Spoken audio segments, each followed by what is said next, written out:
Bonjour et bienvenue à tous les lions et les ascendants pour cette guidance générale du mois de février 2020. Gratitude à vous tous, c'est parti, abonnez-vous, partagez, likez. Voilà, tout simplement la communauté grandit et c'est merveilleux. Grâce à vous, grâce à toi. Allez, c'est parti. Donc si tu veux une consultation privée, je t'attends de l'autre côté. Mes liens sont en dessous de la vidéo. Voilà, tout simplement. Et puis, si tu es abonné aussi, j'ai vu, n'hésite pas à cliquer sur la cloche de notification. Voilà, tout simplement. Pour recevoir les autres guidances, tout simplement. Allez, c'est parti. Donc, l'ange Indigo vous indique de demander un signe. Parce que si vous ne demandez pas, vous ne recevrez pas. Voilà, alors il y a différents signes. Comme on voit ici, c'est les papillons. Mais il y a aussi la synchronicité, vous savez, avec l'éveil, 11h11, les heures miroirs inversées, les plumes, dans les nuages, les anges qui vont vous envoyer plein de messages. Mais demandez en signe et sinon vous n'allez pas le recevoir, tout simplement. C'est très très important. Merci Ange Indigo de nous rappeler qu'il faut demander en signe pour qu'on puisse savoir si on est sur notre bonne voie. Merci. Allez, c'est parti pour cette guidance pour les lions et les ascendants. Wow, d'ailleurs, voilà, tout simplement, des belles choses arrivent. Nous avons le guide, nous avons du coup un menteur allié digne de confiance. Tout simplement, la lame du guide qui nous indique qu'il faut que pour qu'on arrive à trouver notre chemin de vie, à être supervisé, à être guidé par notre être spirituel, par nos anges ou tout simplement par un mentor, une personne qui est digne de confiance. D'ailleurs, je vous remercie car beaucoup de personnes me considèrent comme un guide, comme un menteur et donc du coup, ça veut dire que je suis digne de confiance. Alors, gratitude à vous tous. Voilà, merci pour ces beaux messages d'amour que vous me témoignez chaque jour. Voilà, donc le plus important, c'est d'être vous-même votre propre guide, votre menteur. Et pour arriver à apprendre à mieux se connaître, d'ailleurs, comment on fait? Il faut aller à l'intérieur de nous en s'introspectant. Une fois qu'on s'est introspecté, qu'on sait qui l'on est vraiment, alors on va aller trouver quelqu'un de l'extérieur, une personne neutre, un accompagnateur, un guideur tel que moi, voilà, tout simplement, qui va vous superviser, qui va vous montrer vraiment qui vous êtes vraiment. Voilà, et du coup, vous allez pouvoir progresser à pas de géant. Donc, c'est très très important de se trouver un guide. C'est moi ou c'est pas moi, ça peut être une autre personne. Voilà. Le plus important, c'est de ne pas rester seul, d'être toujours accompagné et guidé par des coachs, par des thérapeutes. Voilà, c'est votre libre arbitre. Le miroir, de toute façon, c'est déjà, bien sûr, de se connaître. Connais-toi toi-même et l'auto-examen. Bien sûr, voilà, le miroir, c'est s'auto-examiner. Donc, du coup, s'introspecter, comme je l'ai dit très clairement avant. S'introspecter pour arriver à mieux se connaître. Bien sûr, le Corbold nous indique des remèdes océaniques sacrés, l'ordre et le désordre, le choix. Cela nous indique en fait que vous êtes dans l'indécision, donc l'ordre et le choix. Vous avez le choix de prendre une bonne ou une mauvaise décision.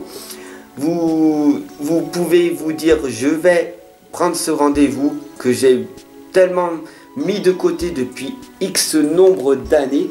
Parce que je vois maintenant tout est clair, j'ai enlevé mon voile, je suis dans la réalité, je suis dans la vérité, je suis plus dans l'illusion. Et je me rends compte que ça fait 20 ans que je tourne en rond. Et il est grand temps pour moi de me reprendre en main. Il est grand temps pour moi d'avancer. Parce que il faut que je me libère des jugements. Et je suis une personne libre d'être aimée et libre d'aimer, faire ce que j'ai envie de faire. Voilà, donc libérez-vous de ces jugements parce que la grande sagesse féminine qui est à l'intérieur de vous, elle est en train de jaillir. Vous êtes une personne formidable, tu es une personne magnifique. Et pourquoi? tu passes ton temps tu passes ton temps à ne pas vouloir avancer, à procrastiner, à dire oh non, en fait c'est pas fait pour moi, non je mérite pas. Non mais en fait l'autodiscipline, la volonté pour avoir quoi? De la reconnaissance, des éloges, pour être dans la réussite, pour gagner plus ma vie, pour être plus heureuse, pour avoir le bonheur, pour être aimée davantage. Ça c'est pas fait pour moi. Je suis une personne victime. Je subis ma vie. Je vais passer... Non, c'est pas fait pour moi. Non. Au bout d'un moment, tu peux switcher, car à chaque instant, tu peux renaître. Voilà. Mais pour ça, il faut que tu en prennes conscience. Et d'ailleurs, la seule personne qui peut changer et se dire je vais avancer, c'est toi seul. Toi seul, tu sais au plus profond de toi qu'il est grand temps de partir en voyage. Et tout voyage commence par un premier pas. Alors, enlève tout ce qui est dans ta vie, le matériel qui est inutile, et prends une petite valise et mets à l'intérieur toute la lumière, toutes les choses qui sont nécessaires pour ta survie. Donc, et tout ce que tu as investi en toi, ce qui veut dire que ça se résume en un sac à dos ou une petite valise, et tout le reste, revends-le, redonne-le aux personnes, car on est tous ici pour tout donner et part en voyage. Le plus important, c'est de faire le premier pas et de t'en aller là où tu te sens plus bien. Parce que le premier pas est de sortir de ton environnement toxique, de ces personnes toxiques. Oui, tu vas vivre par la solitude. Oui, tu seras dans l'isolement pendant un moment. Mais ça va te permettre de grandir énormément et de progresser à pas de géant. Est-ce que tu fais le pas? À toi de le faire ou pas. Tel est ton premier choix, ta première décision importante à faire. Le 5 d'eau t'indique que les choses ne vont pas se passer comme prévu, bien sûr, parce que tu seras dans l'échec. Alors oui, tu as été conditionné depuis ta tendre enfance à être raisonnable, parce que tes parents t'ont dit n'échoue pas, j'ai peur pour toi, ce qui est mieux c'est d'avoir un travail, de rester dans sa zone de confort et tout. Sois raisonnable mon enfant. Alors que le plus important, c'est d'être déraisonnable pour échouer, et l'échec n'existe pas. Soit tu apprends, soit tu gagnes.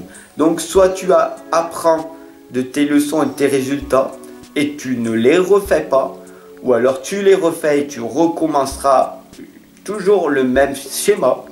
C'est bien pour ça qu'il y a des personnes qui divorcent 3, 4, 5 fois de suite avec 5, 6, 10 enfants derrière, tant qu'ils n'ont pas compris la leçon, qu'est-ce qu'il fallait retenir. Voilà. Et donc du coup, ils répètent le schéma inconditionnellement. Et donc du coup, faut arriver à voir le côté positif des choses et s'appesantir toujours à propos de broutilles. Voilà, tout simplement. Nous avons aussi la lame du chariot. Donc on remercie Archange Métatron de nous indiquer que tu vas arriver à faire une réalisation importante. Pourquoi? Parce que tu t'auras mis une autodiscipline et tu auras vraiment la volonté de vouloir changer à l'intérieur cette petite chose que tu as décidé de faire en début d'année.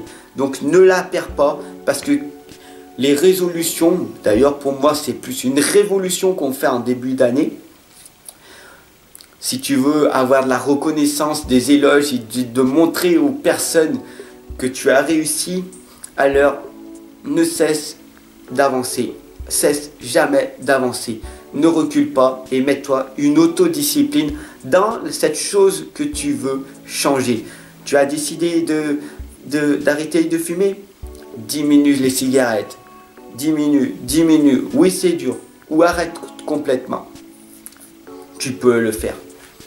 Si tu as la volonté et l'autodiscipline, tu peux le faire. Oui, les 3 premiers jours sont très très durs. Oui, après, c'est qu'une question de mauvaises habitudes. D'ailleurs, si tu prends bien conscience que si tu arrêtes la cigarette, c'est une chose, c'est une mauvaise habitude, tu la remplaces contre une bonne habitude, et en fait c'est très très facile. Si tu arrêtes la cigarette, alors toute ta vie tu peux changer des mauvaises habitudes contre des bonnes habitudes. Parce que arrêter la cigarette, arrêter de fumer, en fait c'est très très facile, contrairement à ce qu'on te fait croire. Parce que la société veut te faire consommer des patchs, des chewing-gums, des trucs. Ah non! Les 3 premiers jours, tu vas transpirer, tu vas être énervé. Pars pendant 3 jours, vois plus personne. Tu vas être énervé, va en pleine forêt, crie. Et prends-toi 3 jours, le jour où tu veux arrêter vraiment. Et ça va être très très dur. Mais au bout du 4e jour, tu reviens. Voilà, ce sera un petit peu plus dur, un petit peu moins dur, mais tu auras fait les 3 plus grosses journées, les plus dures. Tu auras passé ton sevrage. Est-ce que tu veux passer 3 jours de galère pour avoir une vie merveilleuse, avoir plus d'argent, avoir plus d'amis, avoir plus de bonheur, plus de santé, plus d'énergie, plus de dynamisme? C'est 3 jours. Contrairement à ce que toutes les personnes peuvent dire, c'est que 3 jours. Est-ce que tu veux souffrir 3 jours ou est-ce que tu veux souffrir toute une vie? À toi de me le dire, très clairement. Je t'attends en consultation, c'est urgent pour toi. Si tu veux arrêter de fumer, arrêter de boire et changer ta vie. Voilà, tout simplement. Être authentique, être vulnérable, être soi-même. Ça demande de l'effort. Au bout d'un moment, quand tu auras pris conscience que chaque chose que tu fais se demande un effort, alors ta vie changera. Le page d'air t'indique une annonce d'une information qui va être déstabilisante. Voilà, je viens de t'annoncer des choses déstabilisantes qui vont te provoquer des déclics à l'intérieur de toi. Peut-être pas maintenant, mais dans ton futur. Et tu vas prendre conscience qu'il c'est urgent de prendre une consultation en privé. Voilà, tout simplement. Bien sûr, il va des retards qui vont s'accumuler, des changements qui sont apportés à tes projets parce que tu avais ça, ça et ça comme projet. Et puis ben voilà, on est dans le changement, donc tu as décidé de faire d'une autre façon. Bien sûr, une vérité est énoncée sans qu'on ait fait preuve de tact. Donc faites très attention à toutes les personnes qui t'entourent et qui te conseillent, pas par bienveillance, qui te conseillent alors qu'ils ne connaissent rien. Mets-toi à côté des personnes neutres, des personnes professionnelles qui savent ce qu'ils disent. Voilà, tout simplement. Sur ce, je te souhaite une merveilleuse journée. Je t'attends de l'autre côté et je te dis à très très vite. Je t'attends.